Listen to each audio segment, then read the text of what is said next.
Hello students, I am Rahul Jaiswal, faculty member of English at mission institute. आइए शुरुआत करते हैं। हम पढ़ रहे थे नॉन फाइनाइट वर्ब। ओके, कल हमने इसके बेसिक्स को डिस्कस किया था। आज उसके कुछ एडवांस पैटर्न पे हम चलते हैं। ठीक है, हम लोग पढ़ रहे थे non finite verb. Okay, non finite verb clear है।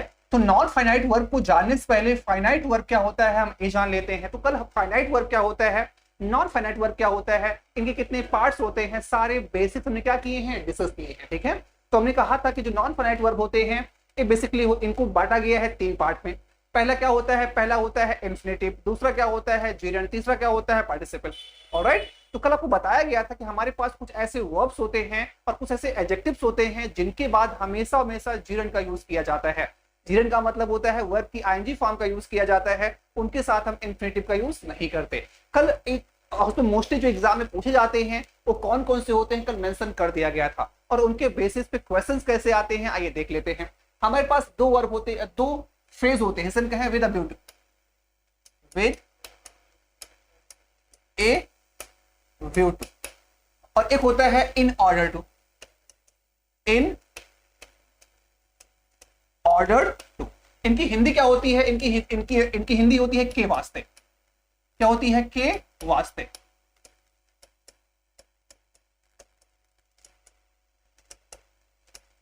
के वास्ते या के लिए। बातें समझ आ रही है ना, विद अ व्यू टू या इन ऑर्डर टू, इनका मतलब होता है के वास्ते या के लिए, के लिए। राइट, अब ध्यान देने वाली बात यह है कि इन ऑर्डर टू के साथ ओके हमें क्या समझते हैं, अगर हमारे एग्जाम में या हमारे सामने इन ऑर्डर टू लिखा हुआ है, इन ऑर्डर टू के साथ हमेशा क्या आती है, इन्फिनेटिव आती है, मतलब वर्ब की आप फर्स्ट फॉर्म का यूज करोगे। राइट, लेकिन अगर जहां पे विद अ व्यू टू लिखा रहे, जहां पर विद ए व्यू टू लिखा रहे वहां पे वर्ब की आईएनजी फॉर्म आती है। हमें इन सब बारीकियों का ध्यान रखना पड़ता क्योंकि एग्जाम में यहीं से क्वेश्चन पूछ लिया जाता है। तो विद अ व्यू टू और इन ऑर्डर टू दोनों के मतलब क्या होते हैं, सेम होते हैं, लेकिन ध्यान देने वाली बात यह है कि इन ऑर्डर टू के साथ आप इन्फिनेटिव को यूज करोगे और विद अ व्यू टू के साथ आप यूज करोगे किसका, यूज करोगे आप जीरेंड का। इतना क्लियर है। आइए एग्जाम आइए इसके हम क्या इसके बेसिस पे जो प्रश्न आते हैं उनको देख लेते हैं। ओके, क्वेश्चंस को बना के देखेंगे ताकि आपको आसानी से हम समझा सकें और आपको समझ में आ जाए। जैसे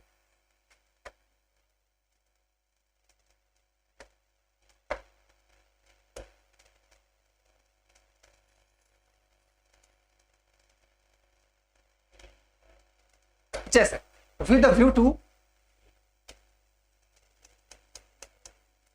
with a view to cracking the exam,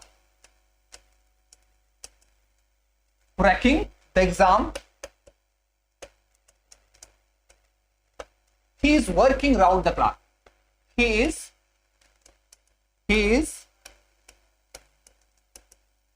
working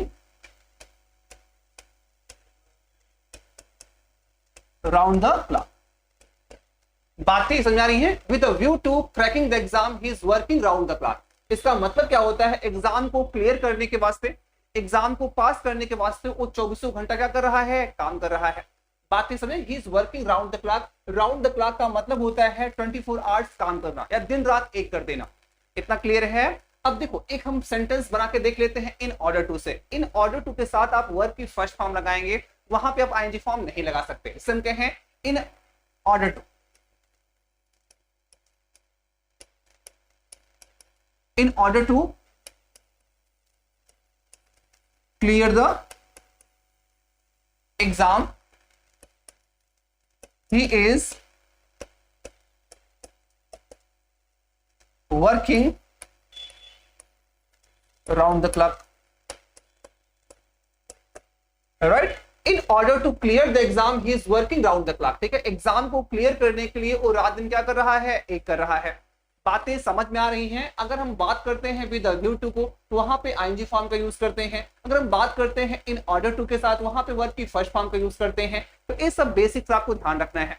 right, आइए कुछ और चीजें हम देख लेते हैं। क्लियर है।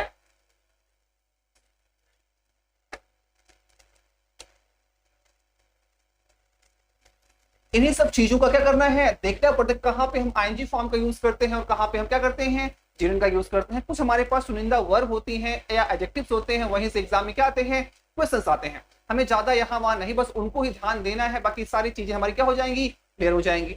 Right, okay. अब देखिए जिरन क्या होता है ये आपको समझ में आ गया होगा। आइए बात करते हैं पार्टिसिपल्स की। राइट, आइए हम डिस्कस करते हैं पार्टिसिपल। ओके,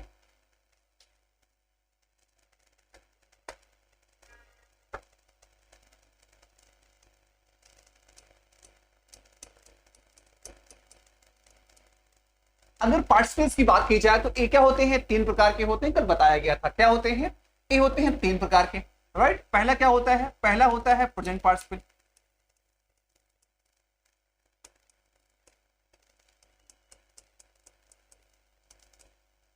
पहला होता है प्रेजेंट पार्टिसिपल। दूसरा क्या होता है, दूसरा होता है पास्ट पार्टिसिपल। तीसरा होता है, तीसरा होता है परफेक्ट पार्टिसिपल।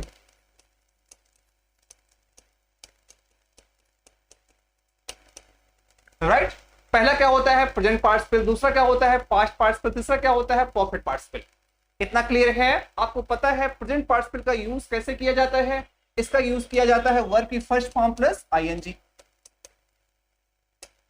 क्लियर है, वर्ब की फर्स्ट फॉर्म प्लस आईएनजी मतलब क्या होता है, प्रेजेंट पार्टिसिपल। राइट, अब वर्ब की थर्ड फॉर्म क्या होती है, वर्ब की थर्ड फॉर्म होती है पास्ट पार्टिसिपल।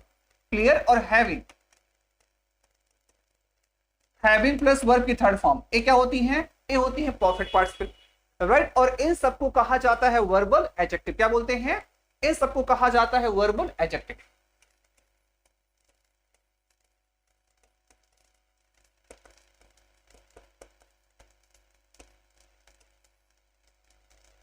इन सबको कहा जाता है वर्बल एडजेक्टिव। ओके, इतना क्लियर है। अब देखिए इनके बेसिस पे प्रश्न कैसे आते हैं, आइए ये समझते हैं। हमें पहले ये समझना होगा कि प्रेजेंट पार्टिसिपल का यूज कहां किया जाता है, पास्ट पार्टिसिपल का यूज कहां किया जाता है और परफेक्ट पार्टिसिपल का यूज कहां किया जाता है। राइट, तो इनको पहले हम समझ लें कि क्या है, इनको समझना कि अगर क्वेश्चंस कैसे आते हैं ये जानने के लिए इनका यूज कैसे किया जाता है और कहां कहां किया जाता है, हमें ये समझना होगा। तो ये शुरुआत करते हैं प्रेजेंट पार्टिसिपल के साथ।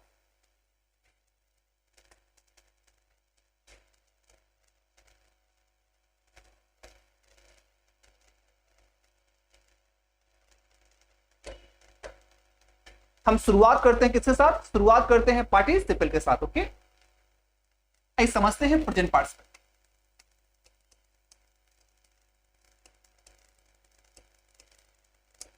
प्रेजेंट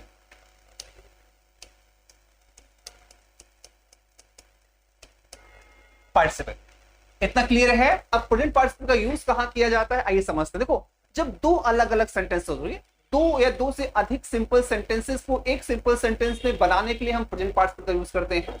राइट, एक बार फिर समझ लीजिए, दो या दो से अधिक सिंपल सेंटेंसेस को एक सिंपल सेंटेंस में जोड़ने के लिए हम यूज करते हैं प्रेजेंट पार्टिसिपल का। लेकिन कैसे उन्हें जोड़ा जाएगा हमें ये समझना है ना। ओके, चलो पहले ये समझते हैं। It is used,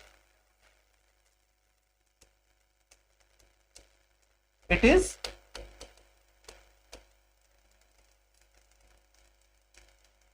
it is used to join two or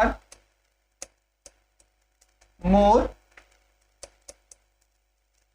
than two simple sentences, than two simple sentences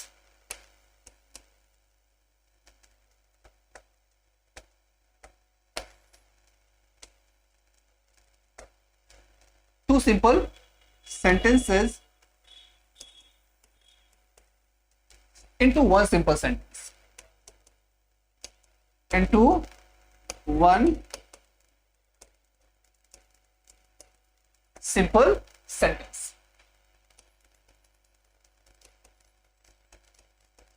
बातें समझ आ रही है। It is use to join two or more than two simple sentences into one simple sentence. दो या दो से अधिक सिंपल सेंटेंसेस को एक सिंपल सेंटेंस में जोड़ने के लिए हम यूज करते हैं किसका, हम यूज करते हैं प्रेजेंट पार्टिसिपल का।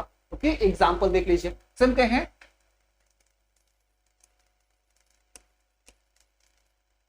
Ram saw snake, Ram saw snake he ran away from there. क्या लिखा हुआ है?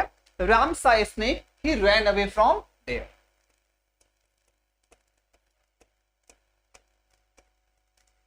ही रैन अवे फ्रॉम देयर। क्या लिखा हुआ है? Ram saw snake he ran away from there. Ram ने क्या देखा? एक सांप देखा, वो वहां से भाग गया। ओके, यहाँ पे क्या किया है हमने? दो अलग अलग सेंटेंस लिखा हुआ है। अब दोनों अलग अलग सेंटेंसेस को हम एक सेंटेंस में जोड़ सकते हैं, लेकिन कुछ बातें आपको ध्यान रखनी होगी।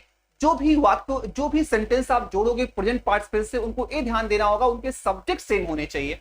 सब्जेक्ट सेम होने चाहिए, इसका मतलब क्या है कि यहां भी राम है, आई मीन दोनों सेंटेंस के जो सब्जेक्ट होंगे वो सेम होंगे।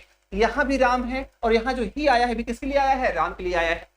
अगर यहां पर राम होता और यहां पे श्याम होता या बाय द वे कोई अदर सब्जेक्ट होता, तो ऐसे सिंपल सेंटेंसेस को हम ऐसे दो अलग अलग सिंपल सेंटेंसेस को हम एक सेंटेंस में नहीं बना सकते। तो कंडीशन क्या होती है? दोनों सेंटेंस के जो सब्जेक्ट्स होंगे वो सेम होने चाहिए, ये पहली शर्त है। दूसरा क्या होता है? जो पहला वाक्य होता है, आई मीन जो एक्शन पहले परफॉर्म किया जाता है, उनकी वर्ब को हम जोड़ दे, उनकी वर्ब को हम चेंज करते हैं प्रेजेंट पार्टिसिपल में। पहले वाक्य सेंटेंस को, जो पहले वाक्य का जो सेंटेंस, जो पहला सेंटेंस है, उनके वर्ब को हम किसमें चेंज करते हैं? उनके वर्ब को चेंज करते हैं प्रेजेंट पार्टिसिपल में। और दूसरे वाले वाक्य को हम ऐसे क्या करते हैं? ऐसे एज इट इज कॉपी कर लेते हैं। एक सेंटेंस हम बना के देखते हैं। यहाँ पे सा लिखा हुआ है, सा को आप चेंज करिए, प्रेजेंट पार्टिसिपल पे हो जाएगा सींग। तो यहाँ क्या हो जाएगा? Seeing a snake. Seeing a snake. बात नहीं समझाई? Seeing a snake. Ram ran away from there. Seeing a snake, Ram ran away from there. Okay, यहां पे ही के स्थान पे आपको राम का यूज करना है। तो आई होप चीजें आपको समझ में आ रही होंगी। जो पहला सेंटेंस होता है उसके वर्ब को हम चेंज करते हैं प्रेजेंट पार्टिसिपल में, दूसरे सेंटेंस को हम क्या करते हैं? एज इट इज कॉपी कर लेते हैं, और दो या दो से अधिक सिंपल सेंटेंसेस को एक सिंपल सेंटेंस में बनाने के लिए हम यूज करते हैं प्रेजेंट पार्टिसिपल का। एग्जांपल आपके सामने है। Ram saw snake he ran away from there को हम कह सकते हैं seeing a snake Ram ran away from. बातें समझ में आई? आई होप चीजें आपके लिए क्लियर हो रही होंगी। आइए कुछ और सेंटेंस देखते हैं।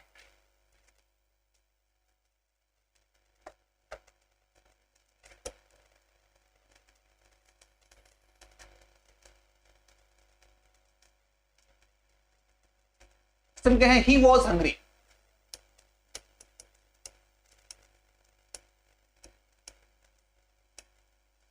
He was hungry.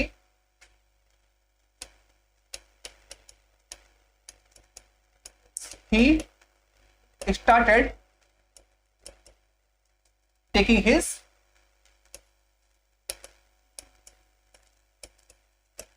lunch. He was hungry. He started taking his lunch. Okay, वो भूखा था, उसने लंच करना शुरू कर दिया। आइए इन दो अलग अलग सेंटेंस को एक सेंटेंस में कैसे जोड़ा जाए, आइए समझते हैं। He was hungry, हमने कहा ना, ध्यान दीजिए, आपको बेसिक्स में समझाया गया था जो वर्ब की बी फॉर्म होती हैं, is, am, are, was, were, इन्हें रखा जाता है वर्ब की बी फॉर्म में। जब कुछ भी चेंज होना होता है, सेकंड फॉर्म में चेंज करना हो, थर्ड फॉर्म में चेंज करना हो, आईएनजी फॉर्म में चेंज करना हो, तो आप बी में आईएनजी लगाएंगे। यहां पर वाजिंग करना गलत हो जाएगा, ध्यान दीजिएगा। यहां पर अगर कहें वाजिंग, ओके, ए सेंटेंस क्या हो जाएगा?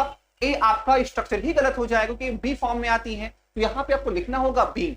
भाई जब वाज को आप प्रेजेंट पार्टिसिपल में चेंज करोगे तो बी में आईएनजी लगाओगे ना, तो वाज ना कि वाज में आईएनजी लगाओगे। क्या हो जाएगा? यहां पर बीइंग हो जाएगा। क्या हो जाएगा? Being hungry. Being right, being hungry. अब यहां क्या हो जाएगा? ही स्टार्टेड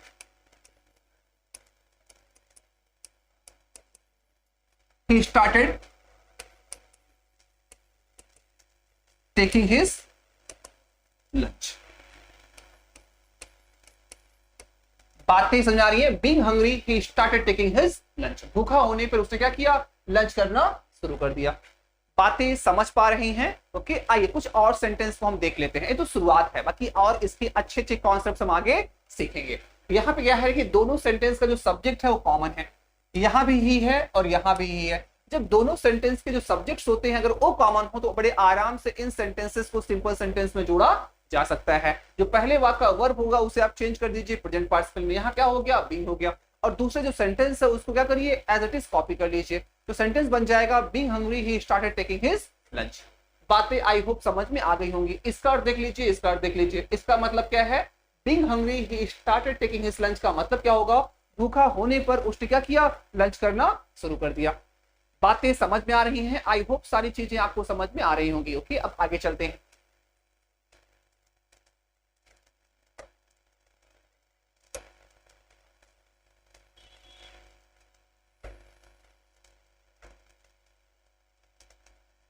देखिए समटाइम्स क्या होता है, समटाइम्स आपको ये भी ध्यान देना होगा दोनों सेंटेंस के जो सब्जेक्ट्स होते हैं वो कॉमन नहीं होते।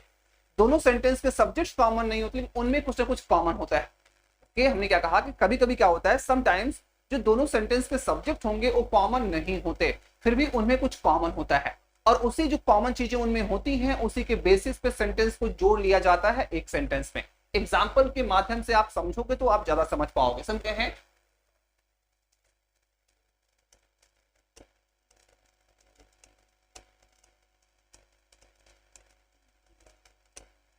I saw some boys.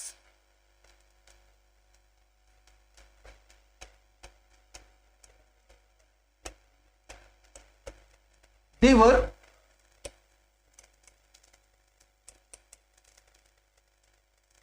playing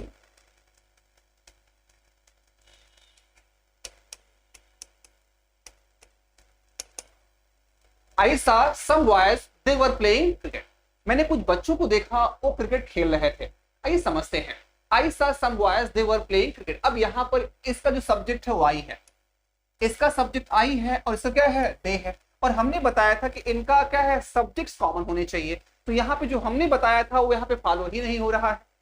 पहले सेंटेंस का सब्जेक्ट आई है, दूसरे में क्या है, दे है, फिर भी इन दोनों सेंटेंस को एक सेंटेंस में जोड़ना है और किसका यूज करके, प्रेजेंट पार्टिसिपल का यूज करके। तो कैसे जोड़ें, ये दिक्कत आ गई ना। तो आइए इसमें कुछ कॉमन है। अब कॉमन क्या है हमें वो देखना है। अब हमें ये देखना है जो पहले सेंटेंस का ऑब्जेक्ट है, जो पहले सेंटेंस का ऑब्जेक्ट है वही दूसरे सेंटेंस का सब्जेक्ट है। यहाँ पे सम बॉयज लिखा हुआ है, यहाँ पे दे लिखा हुआ है। तो हमें ये समझ में आ रहा है कि पहले सेंटेंस का ऑब्जेक्ट और दूसरे सेंटेंस का सब्जेक्ट ये क्या है, कॉमन है। तो यही इसी कॉमन की क्या है, यही जो दो चीजें मिल रही हैं इसी का यूज करके हम दोनों सेंटेंस को एक सेंटेंस में बना सकते हैं। कैसे बनाएंगे आइए देख लेते हैं। हम कह सकते हैं I saw some boys,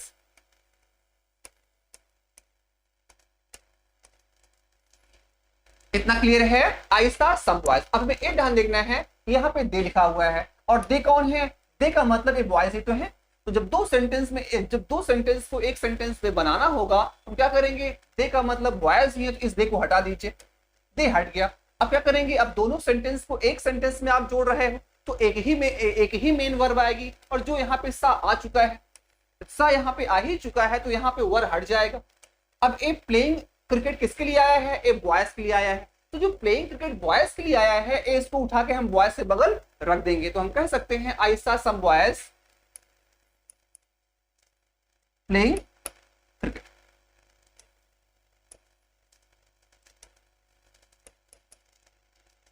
I saw some boys playing. बातें समझ में आ रही है ना, I saw some boys playing cricket, मैंने कुछ बच्चों को क्रिकेट खेलते हुए देखा। अब यहाँ पे देखिए, अब हमने क्या किया, यहाँ पे दो सेंटेंस था और इन दो अलग अलग सेंटेंस को हमने क्या किया, एक सेंटेंस में जोड़ लिया।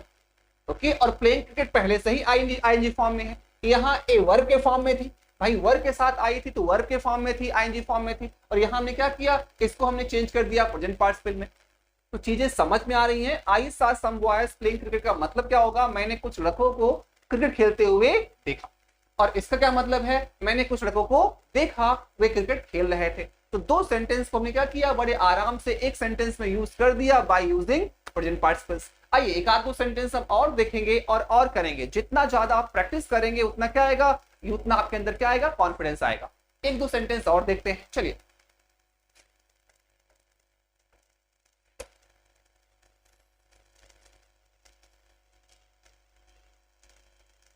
जैसे हम कहें सुमन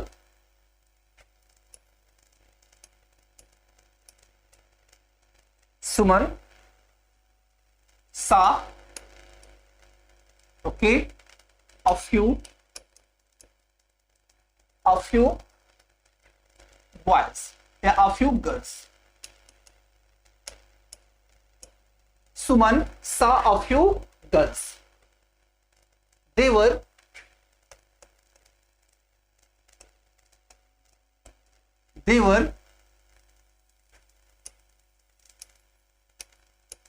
making a noise in the class. Right? Suman saw a few girls. They were making a noise in the class. सुमन ने कुछ लड़कियों को देखा, वे क्या कर रही थी, वे शोर मचा रही थी. अब इन दो अलग अलग सेंटेंस को हम बड़े आराम से एक सेंटेंस में जोड़ सकते हैं, एक सेंटेंस में बना सकते हैं. हम वही कह सकते हैं. देखो यहां सुमन क्या है, अलग सब्जेक्ट है, और दे क्या है, अलग सब्जेक्ट है, लेकिन कुछ चीजें कॉमन है. कुछ चीजें कॉमन है, इसका मतलब क्या है, जो पहले सेंटेंस का ऑब्जेक्ट है वही क्या है, वही दूसरे सेंटेंस का सब्जेक्ट है. तो इसी का फायदा उठाकर हम दो सेंटेंस को एक सेंटेंस में बना सकते हैं. यहां क्या हो जाएगा, सुमन सा okay a few girls.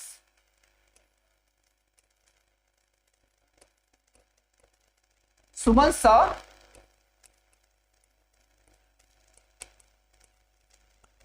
a few girls making a noise in the class.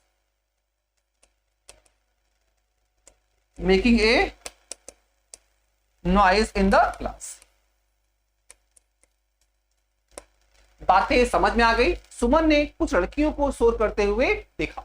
अब यहां पे क्या है, अब दो अलग अलग सिंपल सेंटेंस को आपने क्या किया, एक सिंपल सेंटेंस में चेंज कर लिया. बातें समझ पा रहे हैं आप. ओके, आगे कुछ और इसके कॉन्सेप्ट होते हैं. देखिए कभी कभी आपने देखा होगा कि अब प्रेजेंट पार्टिसिपल का यूज भी किया गया है और उससे पहले व्हाइल का यूज किया गया है. ओके, तो प्रेजेंट पार्टिसिपल के साथ हम व्हाइल का यूज करते कब हैं, आइए वो समझ लेते हैं, वो देख लेते हैं.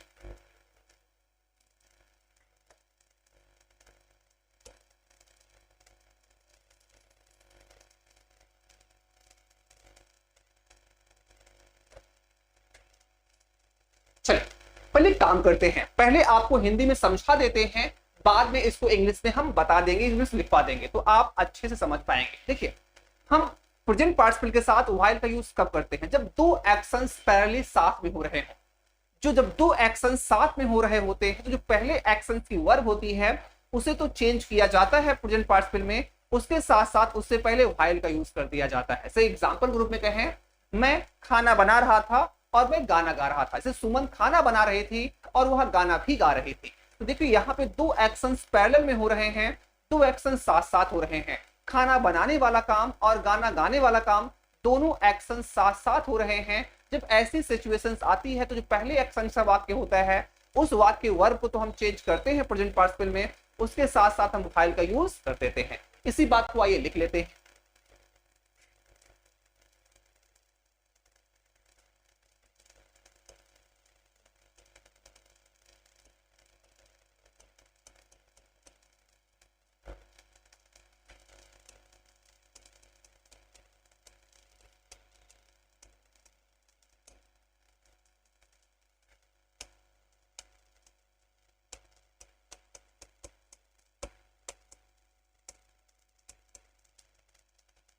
We use while with present participle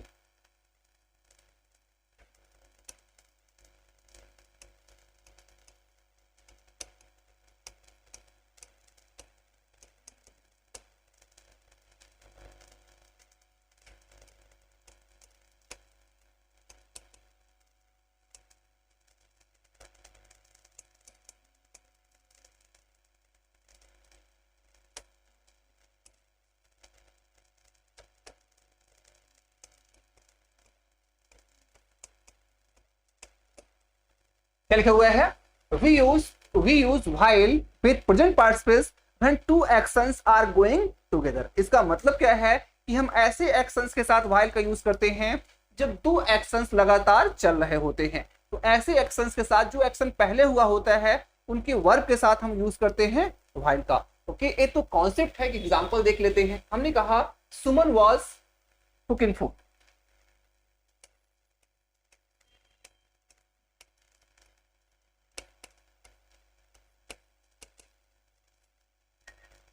Suman was cooking food. She was singing a song. बातें समझ आ रही है। Suman was cooking food, she was singing a song. यहां पे दो एक्शंस एक साथ हो रहे हैं। जो पहला वाला एक्शन है उसके वर्ब तो हम चेंज करेंगे प्रेजेंट पार्टिसिपल में, उसके साथ साथ क्या करेंगे, हम यूज कर देंगे व्हाइल का। यहां क्या हो जाएगा, व्हाइल कुकिंग फूड। क्या हो जाएगा, व्हाइल कुकिंग फूड।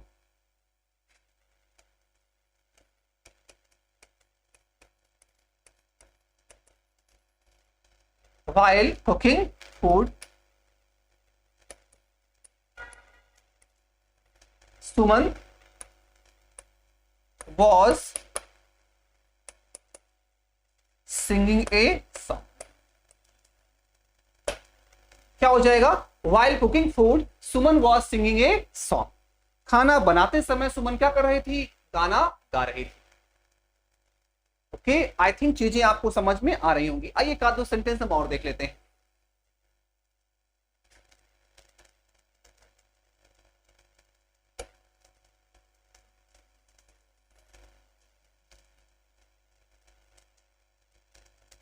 जैसे I was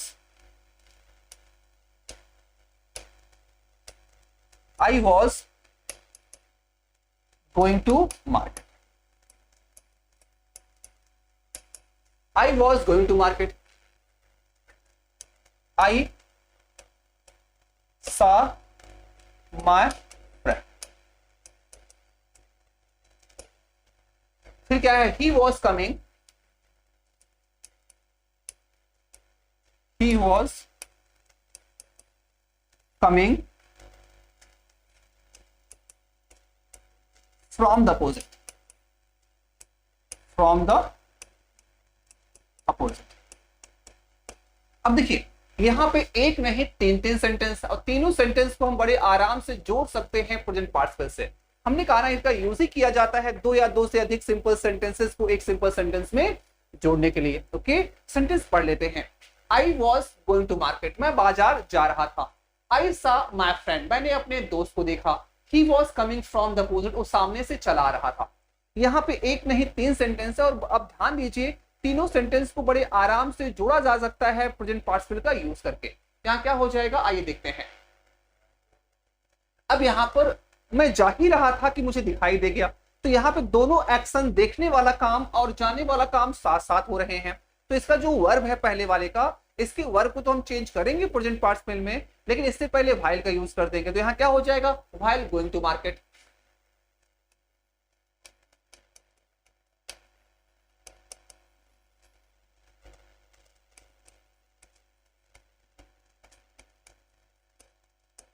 While going to market, I saw my friend. I saw my friend coming from the opposite. Coming from the opposite. बातें समझ में आ रही हैं। While going to market, I saw my friend coming from the opposite. Sentence क्या हो गया हमारा, सही हो गया। बाजार जाते समय मैंने अपने दोस्त को सामने से आता हुआ देखा। ये क्लियर है। अब चलिए आइए ये समझते हैं इनके बेसिस पे एग्जाम में प्रश्न कैसे आते हैं, जो हमारे लिए मेन इंपॉर्टेंट, क्योंकि हमें अल्टीमेटली क्या करना है, एग्जाम पास करना है। राइट, ओके, तो आइए समझते हैं कि एग्जाम में इनके बेसिस पे प्रश्न कैसे पूछे जाते हैं।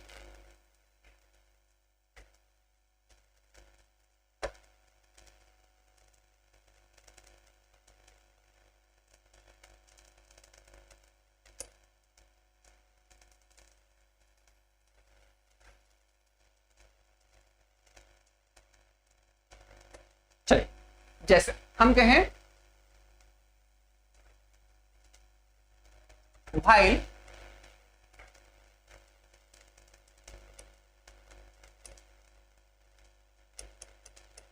while walking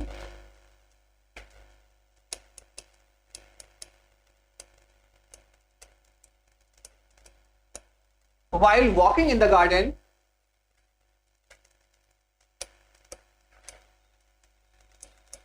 a snake bit me. अच्छा सवाल है और ये डायरेक्टली एग्जाम में पूछा गया है। क्या कहा गया है कि while walking in the garden a snake bit me. Okay, बगीचे में टहलते समय एक सांप ने मुझे क्या किया, काट दिया। इस सेंटेंस को हम कैसे चेंज कर, इस सेंटेंस को सही कैसे किया जाए, ए पार्ट है।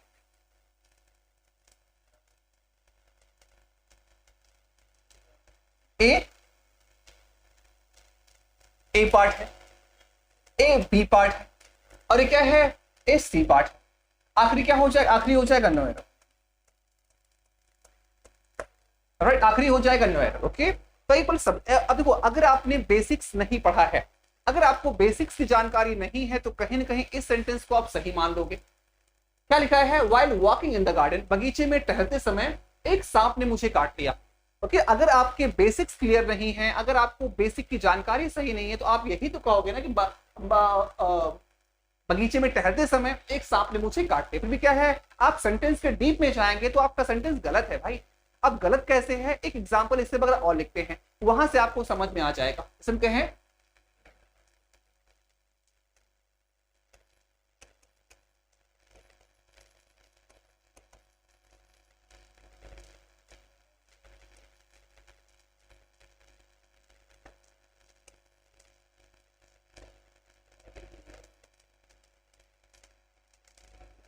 while cooking food,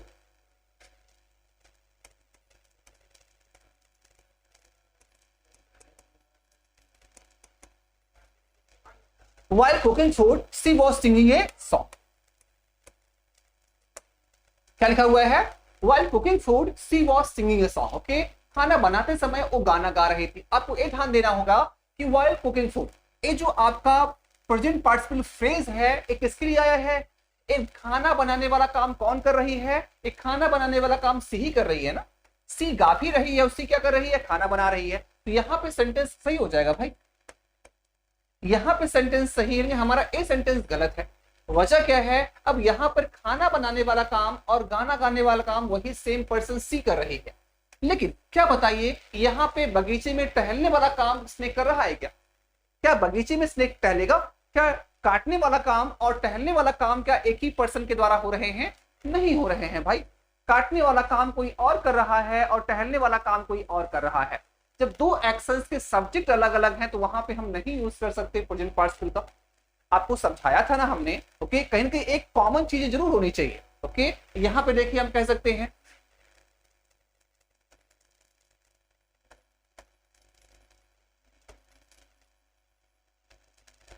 I saw some boys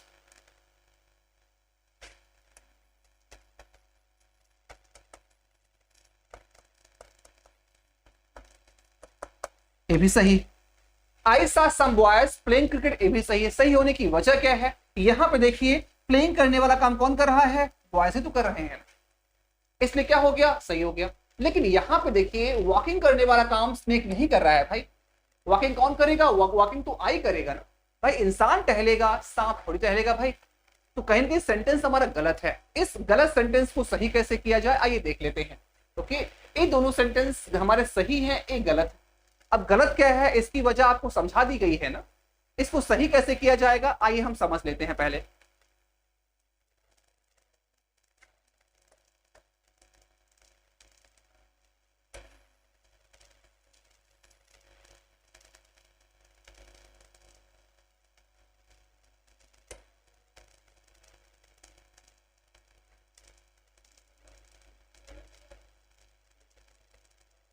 चलिए इसको समझते हैं, इसको सही कैसे किया जाएगा। इसको सही कैसे किया जाएगा, इसका आंसर हो जाएगा while walking।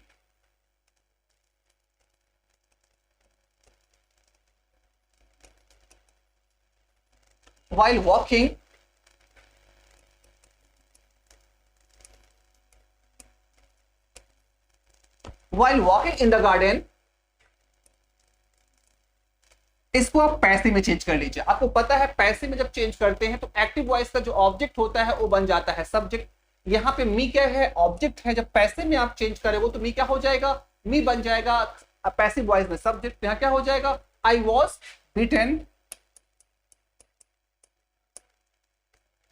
Bye a snake. अब सेंटेंस हमारा सही हो गया। अब सही क्यों हो गया इसकी भी वजह देख लीजिए। अब यहाँ पे जो फ्रेज है, जो यहाँ पे प्रेजेंट पार्टिसिपल फ्रेज है, एक किसके लिए है, ए यूज किया गया आई के लिए, और आई को इसके बगल क्या कर दिया गया है, कर दिया गया है। सेंटेंस क्या हो गया, सही हो गया। तो ऐसे ही प्रश्न एग्जाम में आते हैं, कुछ बेसिक्स भी आपको समझ में आना चाहिए, नहीं तो आप घूम जाओगे भाई। आइए एक दो सेंटेंस हम और देख लेते हैं।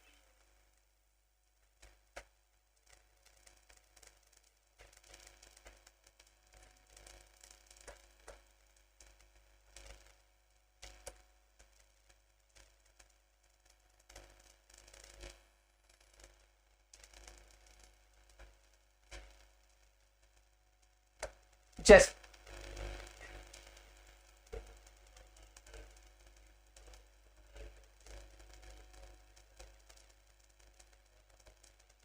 while teaching physics,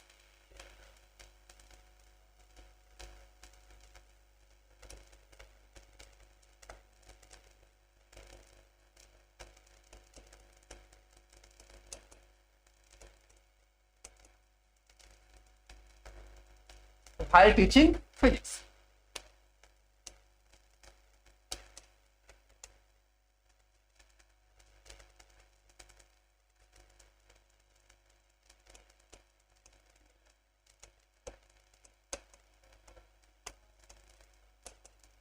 while teaching physics, some students were making a noise. Some students were making a noise in the class. बातें समझ में आ रही हैं। While teaching physics, some students were making a noise in the class. Physics पढ़ाते समय कुछ बच्चे क्लास में क्या कर रहे थे, कुछ बच्चे क्लास में शोर कर रहे थे। इस सेंटेंस को कैसे पैसिव वॉइस में चेंज किया जाए आइए देख लेते हैं। राइट, सही। इस सेंटेंस को सही कैसे किया जाए आइए देख लेते हैं। यहां क्या हो जाएगा, ए पार्ट है, ए पार्ट है, ए बी पार्ट है, ए सी पार्ट है। आखिरी क्या हो जाएगा, आखिरी हो जाएगा नोयर। बोले एक बार आप दिमाग लगाइए, एक बार आप कोशिश करिए, रही सही आंसर तो हम बताएंगे। ओके, फर्स्ट ट्राई योरसेल्फ, पहले आप खुद ट्राई करिए।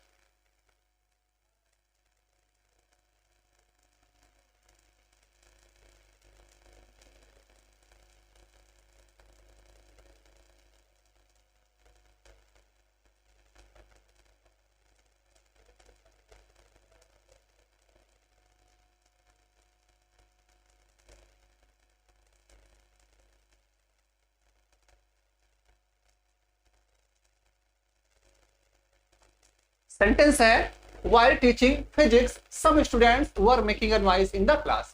फिजिक्स पढ़ाते समय कुछ बच्चे क्लास में शोर कर रहे थे। हमने एक कहा कि इनके जो सब्जेक्ट्स होंगे वो कॉमन होने चाहिए भाई। अच्छा बताइए यहाँ पे सब स्टूडेंट्स, अब यहाँ बताओ फिजिक्स पढ़ाने वाला काम क्या बच्चे करेंगे, बच्चों को फिजिक्स पढ़ाया जाएगा ना कि बच्चे फिजिक्स पढ़ाएंगे। तो कहीं ना कहीं इसका जो कॉम्बिनेशन है प्रेजेंट पार्टिसिपल का वो गलत है भाई। राइट, तो कहीं ना कहीं जो कॉम्बिनेशन है ये गलत है। पहले वाले सेंटेंस में क्या किया था, पहले वाले सेंटेंस में हमने चेंज कर दिया था पैसिव वॉइस में। ओके, क्योंकि वहां पे जो आई था वही सब्जेक्ट था। यहाँ पे आप पैसिव वॉइस में भी चेंज नहीं कर पाओगे, बिकॉज पैसिव वॉइस में चेंज कर दोगे तो नॉइज बन जाएगा इसका सब्जेक्ट। क्या नॉइज पढ़ाएगा, नॉइज भी नहीं पढ़ाएगा। तो अब देखना कैसे है, इसे सही कैसे किया जाए। तो सेंटेंस गलत है भाई, सेंटेंस हमारा गलत है। कुछ सिचुएशंस ऐसी होती हैं कि पैसिव वॉइस में करने पे भी सही सेंटेंस नहीं बैठता। तो वहां पे काम करो, ये जो सब वाइल टीचिंग है ना, इसका जो सब्जेक्ट है वो पुट कर दीजिए, तो इसका सही सेंटेंस हो जाएगा। मैं आपको लिख के समझाता हूं। इसका सही सेंटेंस होगा while the teacher was teaching physics। आपको यहाँ पे इसका सब्जेक्ट मेंशन करना होगा भाई। तो आपका आंसर बन जाएगा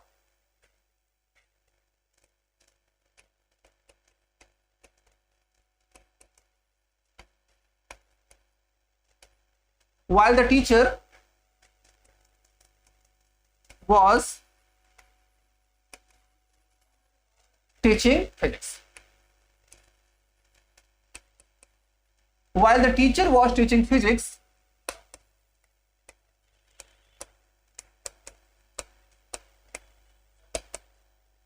while the teacher was teaching physics, some students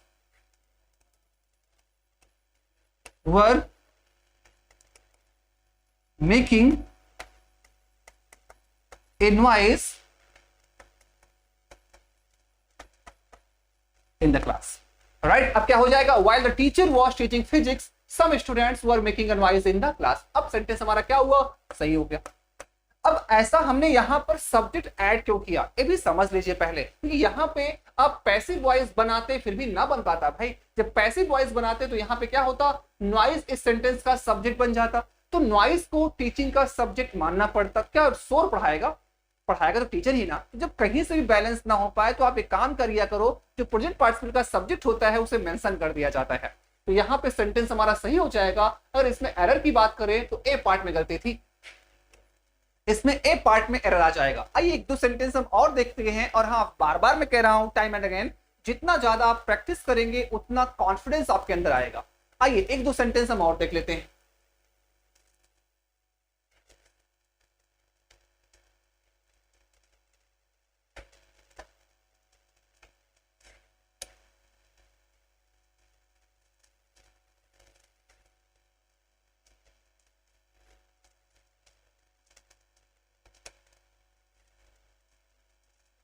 जैसे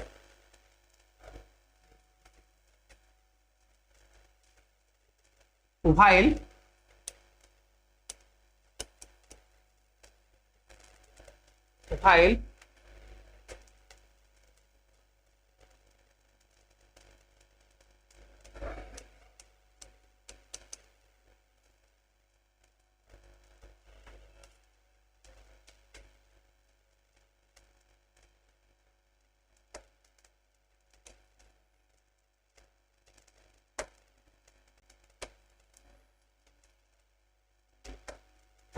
training, stating reference,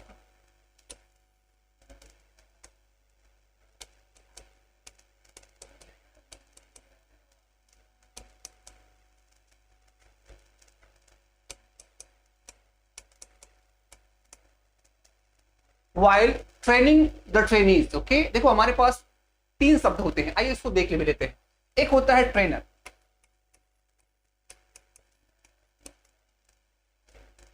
ओके, एक होता है ट्रेन, एक होता है ट्रेनी, राइट। एक होता है ट्रेनर, एक होता है train, okay,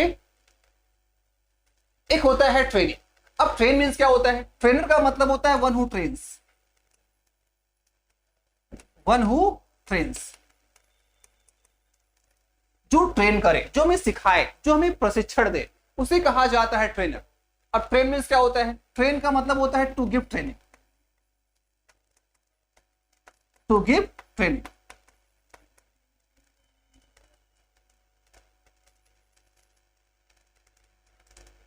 to give training मतलब ट्रेनिंग देना, ए वर्ब है। अब ट्रेनिंग मीन्स क्या होता है?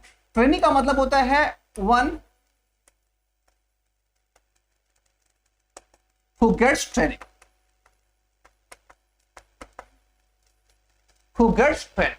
अब तीनों सेंटेंस के मतलब अलग अलग है। ट्रेनर एक कॉमन नाउन है, ट्रेनी भी कॉमन नाउन है, ओके। और ट्रेन क्या है? ट्रेन एक वर्ब। अब ट्रेनिंग क्या है? ट्रेनिंग एक नाउन भी है। तो समझो, पहले तीन ही समझिए। ट्रेनर में क्या होता है? जो ट्रेन आपको करता है उसे बोलते हैं प्रशिक्षक, जो आपको प्रशिक्षित करता है। और ट्रेनी का मतलब होता है प्रशिक्षु, जो ट्रेनिंग लेने आया है, जिसको सिखाया जा रहा है, उसे ट्रेनी बोलते हैं। अब ट्रेन मीन्स क्या होता है? प्रशिक्षण देना, सिखाना, पढ़ाना। बातें समझ में आ रही है? तो लगे हाथ हमने क्या किया? तीन नए वर्ड्स भी सीख लिए, ओके। आइए अपने क्वेश्चन पे आते हैं।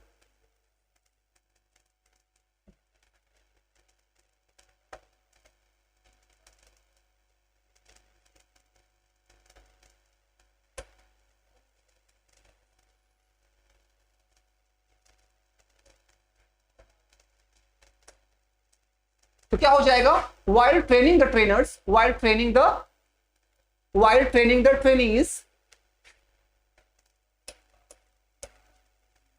some were not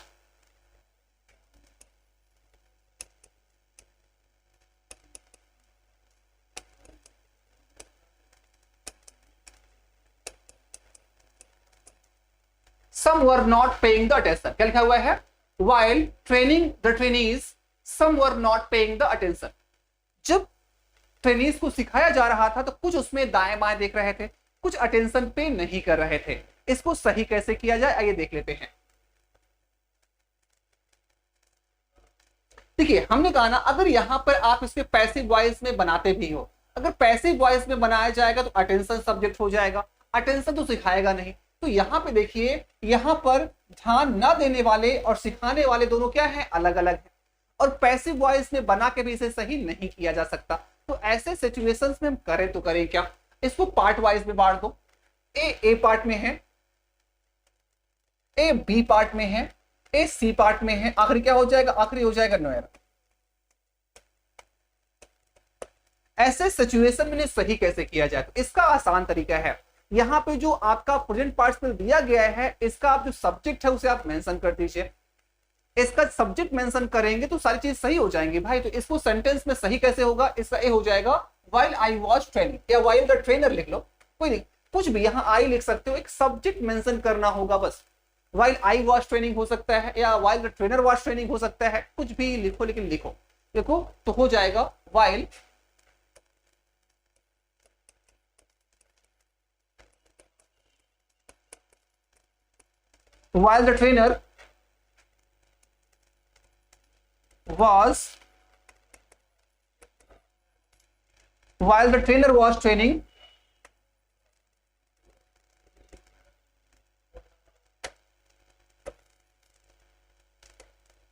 the trainer was training,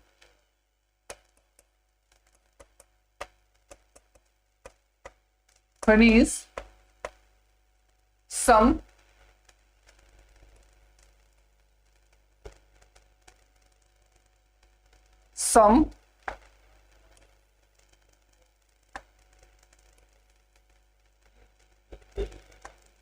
some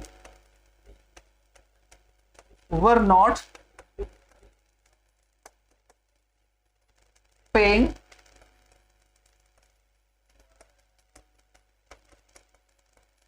the attention. While the trainer was training the trainees, some were not paying the attention. Sentence हमारा क्या हुआ? सही हो गया।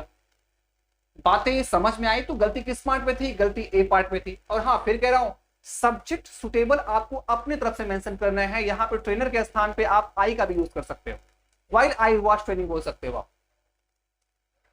बातें समझ में आ रही हैं? तो ऐसे ही सेंटेंस में एरर फाइंड आउट किया जाता है और ऐसे ही एग्जाम में क्वेश्चंस आते हैं। तो जो बेसिक्स जो हमने सिखाया था वहीं से आप एरर फाइंड आउट करने का तरीका होता है। राइट, बातें समझ में आ रही? आइए एक आध सेंटेंस और देख लेते हैं।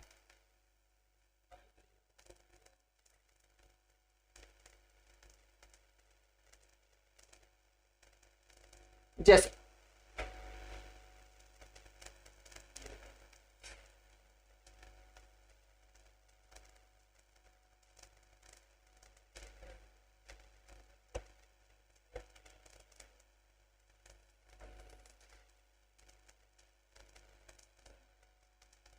जैसे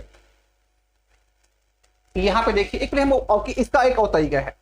अब कभी कभी क्या होता है कि दो सेंटेंस के जो सब्जेक्ट अलग अलग होते हैं, जैसे हम कहें the bank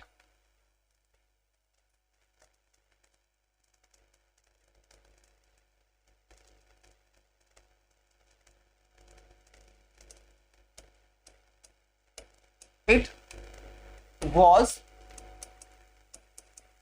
raining. It was raining.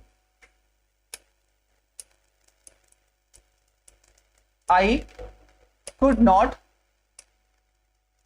go out to play cricket. To play cricket. बातें समझ में आ रही हैं. It was raining. I could not go out to play cricket. बारिश हो रही थी, हम बाहर क्रिकेट खेलने के लिए नहीं जा पाए. ये आपके दो अलग अलग सेंटेंस है. इन दोनों अलग अलग सेंटेंस को एक सेंटेंस में करना है और इसको हम प्रेजेंट पार्टिसिपल से कैसे जोड़ें. यहां पर आई लिखा हुआ है और यहां पर इट लिखा हुआ है और यहां दोनों सेंटेंस में कोई कॉमन चीज भी नहीं है. लेकिन जब कोई कॉमन चीज नहीं होती फिर भी ध्यान देना होता है. इट वॉज, हम बाहर खेलने नहीं जा पाए. क्यों नहीं जा पाए भाई, इसकी वजह क्या थी? तो बाहर खेलने नहीं जा पाए, इसकी वजह क्या थी कि बारिश हो रही थी. तो यहां पर एक हमारा टर्म होता है नॉमिनेटिव एब्सोल्यूट। एक क्या होता है इंग्लिश में टर्म है नॉमिनेटिव एब्सोल्यूट।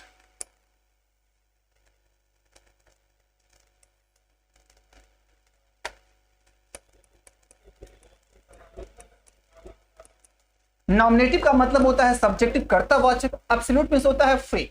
जो पहले सेंटेंस का सब्जेक्ट होता है उसे वर्ब से फ्री कर देते हैं। इसका मतलब क्या है, पहले वाले सेंटेंस को हम प्रेजेंट पार्टिसिपल में यूज तो करेंगे लेकिन उसका जो सब्जेक्ट होगा वो भी मेंशन करना पड़ेगा। अभी जो सेंटेंस बताया वैसे ही यहां पर जो वाज है, वाज को आप वाज को तो बीइंग में चेंज करोगे ही, उसके साथ साथ यहां पे इट का भी यूज करना होगा। वजह क्या है, दोनों सेंटेंस में कोई कॉमन चीजें नहीं है, बस सब्जेक्ट कॉज और रिलेटेड कॉज और इफेक्ट का संबंध है। बस कि मैं बाहर खेलने नहीं जा सका, इसकी वजह क्या थी, इसकी वजह थी बारिश का होना। तो जब कोई दो अलग अलग सेंटेंस कॉज और इफेक्ट को शेयर करें, रीजन और रिजल्ट को बताएं, तो वहां पर नॉमिनेटिव एब्सोल्यूट का यूज किया जाता है। इसका मतलब होता है वर्ब तो आप प्रेजेंट पार्टिसिपल में चेंज करोगे ही, उससे पहले उसका जो सब्जेक्ट होता है वो आप मेंशन कर दोगे। तो इसे कैसे चेंज करोगे, आइए एग्जांपल से हम देख लेते हैं। इसका ए हो जाएगा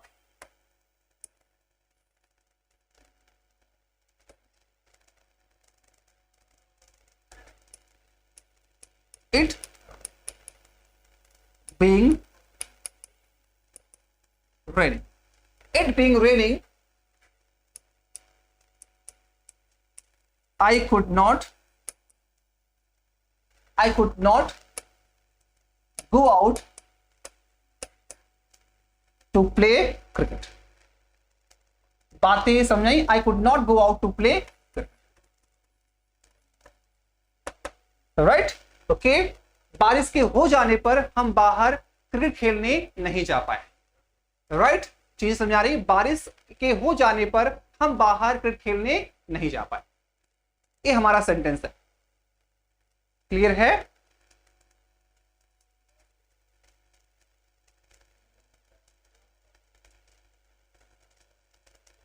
ओके तो देखिए ऐसे ही सेंटेंस बनता है। It was raining I could not go out to play cricket को आप कैसे चेंज करोगे, आप चेंज कर दोगे it being raining I could not go out to play.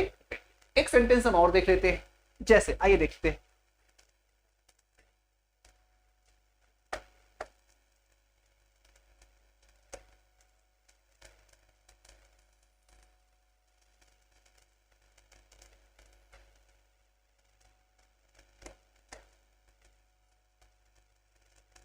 जैसे हम कहें it was Sunday,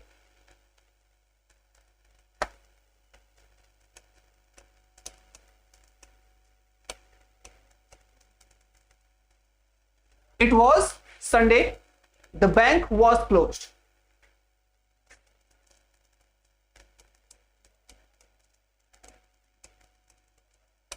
the bank was closed. अब देखिए बैंक बंद थी। बैंक क्यों बंद थी भाई, इसकी वजह क्या थी, क्यों किया था, संडे था। राइट? तो इन दो अलग अलग सेंटेंसेस को भी हम क्या कर सकते हैं, इन दो अलग अलग सेंटेंसेस को भी जोड़ा जा सकता है प्रेजेंट पार्टिसिपल के माध्यम से, लेकिन उनसे पहले उनका सब्जेक्ट भी मेंशन करना जरूरी होगा, क्योंकि वहां पर आप यूज करोगे नॉमिनेटिव एब्सोल्यूट का कॉन्सेप्ट। यहां क्या हो जाएगा, यहां हो जाएगा it being Sunday, it being Sunday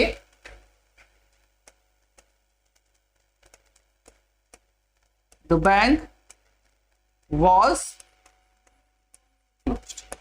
it being Sunday the bank was closed. बातें समझ में आई? तो आई होप आज की क्लास आपको बहुत अच्छी लगी होगी। आज हमने कुछ बहुत सारे नए नए कॉन्सेप्ट को सीखा, हमने बहुत सारे नए कॉन्सेप्ट को सीखा। और हाँ, ऐसे ही एग्जाम में क्वेश्चंस आते हैं, ध्यान दीजिएगा। प्रेजेंट पार्टिसिपल से कभी भी इससे बाहर क्वेश्चंस नहीं आएगा। अगर आपने आज की वीडियो को अच्छे से देखा होगा तो सारे क्वेश्चंस आपके इसमें कवर हो जाएंगे, इससे बाहर कुछ भी नहीं आने वाला है। राइट? तो वीडियो जरूर आपको अच्छी लगी होगी। अगर आपको क्लास अच्छी लगी होगी तो हमारे चैनल को आप लाइक करिए, शेयर करिए और इसे सब्सक्राइब जरूर करिएगा। ओके? और क्लासेस को पूरा देखिए, बीच में क्लास आप स्किप करेंगे तो आप इंपॉर्टेंट जो कॉन्सेप्ट होंगे वो मिस कर देंगे। तो मुझे कमेंट करके जरूर बताइए कि क्लास आपको कैसी लगी। राइट? आई होप आप इस सेशन को एंजॉय जरूर किए होंगे। ठीक है? तो चलिए आज के लिए इतना ही, अब मिलते हैं नए लेक्चर और नए कॉन्सेप्ट के साथ कल इसी समय। Okay, till then bye, take care.